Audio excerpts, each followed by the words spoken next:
Good morning, everyone present here. I am Kevin Rana from class 10C, presenting my art and integration activity on the topic the artistic and literary heritage of Maharashtra and Odisha. So let's get started. So let's first start with the artistic heritage of Maharashtra. What I have presented here is a Wali painting and it is a form of tribal art. Wali paintings are mural paintings with characteristic graphic vocabulary. These Wali paintings originated from the Wali tribe living in the mountainous and coastal areas of the Maharashtra-Gujarat border. Today, Wali paintings have found a wider canvas, with designers and artists also imitating these on clothes, bags, book covers, etc. Now let us talk about Kolhapuri chappals. Kolhapuri chappals are made up of leather. The earliest records of Kolhapuri chappals date back to the 13th century.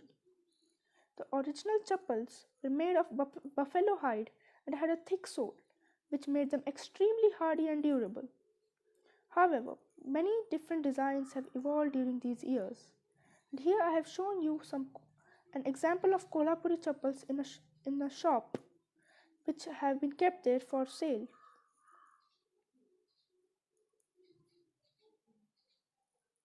Now we talked about the artistic heritage of Maharashtra. Now let us talk about the literary heritage of Maharashtra. Let's start off with the first writing, Gyaneshwari. The Gyaneshwari is a commentary on the Bhagavad Gita written by the Marathi saint and poet Gyaneshwar. While the Gita has 700 verses, the Gyaneshwari has about 9,000 verses. It includes references to the Vedas, the Upanishads, and other major Hindu texts. The Gyaneshwari is a rhythmic prose that can be recited alone or can also be chanted as a group. Here I have presented some Gyaneshwari pages in the Marathi language. Now let us talk about the next literary heritage, which is Tukaram Gatha. Tukaram Gatha is a Marathi language compilation of Sant Tukaram's words, likely composed between 1632 and 1650. The Indian tradition believes it includes some 4,500 abhangs. The poets considered authentic cover a wide range of human emotions and life experiences, some autobiographical, and places them in a spiritual context. He includes a discussion about the conflict between pravriti, having passion for life, business, and nivriti, the desire to renounce, leave everything behind for individual liberation, also called moksha. Now let us talk about Odisha. We will first begin with the artistic heritage of Odisha. Here I have presented a cloth painting or patta chitra. Patta translates to cloth and chitra means picture. The themes and motifs are mythological, typically revolving around the Jagannath and Vaishnava sect, who were among the first five poets in Odia history. Since it is a traditional art form, the Chitrakaras or painters' very home is his own studio, where his family members act as helping hands. The final painting is rendered in the form of a design on a canvas with decorative borders. Sometimes palm leaves are also used to form the canvas. Now let us discuss the next form of artistic heritage in Odisha, which is about rock paintings. Rock art in Odisha dates back to the prehistoric period according to the earliest reports found at Viramkol in the Jharsuguda district. With the reign of Ashoka the Great, Buddhist sculptural art gradually changed the degree of Odisha's artistic flair. Even today, the caves of Ratnagiri, Lalitgiri, and Udaygiri have not faltered to showcase a wonderful legacy of sculptural brilliance that some of our finest carvers left behind. Here I have shown you some rock paintings uh, made referring to Buddha. Now let us talk about the last part, which is the literary heritage of Odisha. And we will talk about the writing of Odisha Bhagavad. Jagannath Das wrote the Odia Bhagavad. Its popularity in Odisha reached to the level of it being worshipped in many homes in Odisha. The villages in Odisha used to have a small house or room known as Bhagavata Tungi, where villagers would gather to listen to recitations of Dasa's Bhagavad. Many of its verses have become proverbs and are cited by people throughout Odisha. Here I have presented an ancient idol of the seer poet in Puri's Bada Odia Matha, which Jagannath himself established. Thank you. Hello, today myself Aniket Sarar. I'm from class 10C. My topic is History of Temples of Maharashtra and Odisha. Famous temples of Maharashtra.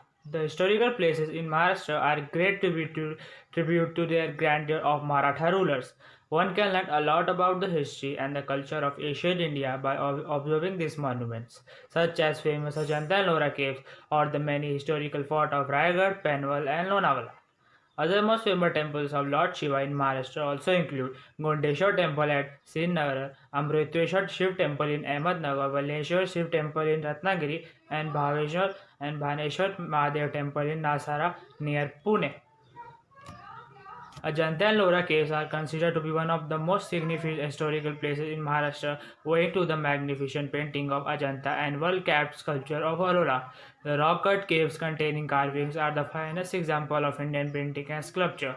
Ajanta and Ellora caves are an accumulation of Buddhist, Jain, and Hindu monument, as the complex includes both Buddhist monasteries as well as Hindu and Jain temples. The Ajanta cave are 29 in number and were built in the period between 2nd century BC and 6th century AD, whereas the Ellora caves are more spread out and 34 in number and date to be period between 6th and 11th century AD. Famous temples in Odisha. Odisha, the state with a glorious history, is a state of nature and adventure, inhabited by tribal people and do not so developed state of Odisha, the myriad wonder of this beautiful state. You can also find a various historical places in Odisha which gloriously state to remind you the history of the state. There are more than 700 temples in Odisha and hence known as Land of Temples. Lingaraja is the higher temple whose the top tower is visible from the most part of the city. Sun Temple, Konark. Situated on the northeastern corner of Puri, Konark Sun Temple is the World Heritage Site and one of the prime tourist attraction of Odisha. Pulled by a set of 7 horses, 4 on left side and 3 on the right side. This massive temple is built in the form of giant ornament chariot of the sun god. The word Kona comes from the combination of two words Kona and Arka. Kona means corner and Arka means the sun. So the temple means son of the corner. The historical places in Odisha is understood to be the cosmic chariot of the sun god. There is also delegated archaeological museum inside the temple complex.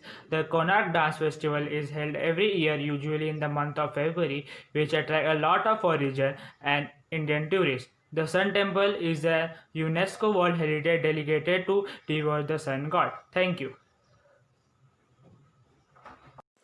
My name is Vedant Manoj Salunke from class 10C, roll number 22. My topic is flora and fauna of Maharashtra and Odisha. Flora and fauna. Fauna is the animal life present in a particular region or time. The corresponding term for plants is flora. Flora, fauna, and other forms of life such as fungi are collectively referred to as biota. Flora and fauna of Maharashtra. Total area under forest cover in Maharashtra is only 17%. Majority of the forests are in the eastern and shady regions of the state. Maharashtra has 5 national parks, 3 game reserves, and 24 wildlife and bird sanctuaries. Flora of Maharashtra. Southern tropical semi-evergreen forest. The main species are Terminilla panicula or Kinjal, Mecolium Umbellitum anjali, Termiella chibula hydra, Sagrui chumni, Jambul, Olia dicota paranchu, and Mangifera indica mango, Antisem hukeri pisa, etc. Fauna of Maharashtra. Maharashtra is the home to large number of animals and bird species, including tiger, crocodile, bison, gawa, nilgai, wild deer, sambar, and many rare migratory birds.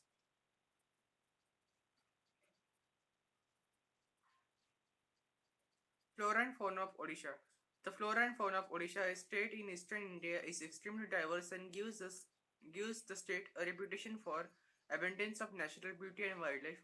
The districts in the interior are thickly covered by forest, both of the tropical moist deciduous type as well as tropical dry deciduous. Flora of Odisha. The main species of plants are Angiomycinaceae, Pocae, and Cyperaceae. Endemic Cassiporia cyclenia, 5 species of seagrass, wild plants of horticultural importance and intersecting plant groups such as insectivorous plants, epiphytes, parasites, and lithophytes. Mangrove associates such as Agresia constrictiva, Exocaria, Agaloch, Savanna Pongamia pinnata, Colubrian alcetia, Caperis, Roxbury, Marcatomolia, Cialitum, and many others.